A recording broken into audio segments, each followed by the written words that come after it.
नवी मुंबई व दिल्ली येथे दरोडा, चैन स्नॅचिंग, मोटारसायकल चोरी असे गंभीर गुन्हे करून धुमाकूळ घालणारी आंतरराज्यीय सराईट टोळी मध्यवर्ती कक्ष गुन्हे शाखेकडून जेरबंद. श्री मिलिंद भारंबे पोलीस आयुक्त, श्री संजय एनपुरे पोलीस सहआयुक्त, श्री दीपक साकोरे अप्पर पोलीस आयुक्त गुन्हे शाखा, श्री अमित काळे पोलीस उपआयुक्त गुन्हे शाखा यांनी नवी मुंबई पोलीस आयुक्तालयामध्ये महिला संबंधीच्या गुन्ह्यांना प्रतिबंध करणे व रस्त्यावर घडणारे गुन्हे प्राधान्याने उघडकीस आणण्याच्या सूचना दिलेल्या आहेत. दिनांक 23/9/2024 रोजी 2 अज्ञात इसमांनी महिलेच्या गळ्यातील 18 ग्रॅम वजनाचे मंगळसूत्र जबरीने हिसकावून काळ्या रंगाची KTM मोटारसायकलवरून पळून गेल्याबाबत कामोठे पोलीस ठाणे गुन्हा रजिस्टर नंबर 226/2024 कलम 309(4)(6) भारतीय न्याय संहिता 2023 भारतीय दंडविधान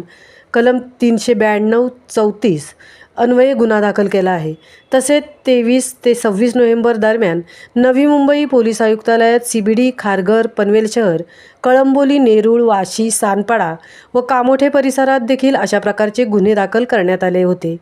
श्री अजय कुमार लांडगे सहाय्यक पोलीस आयुक्त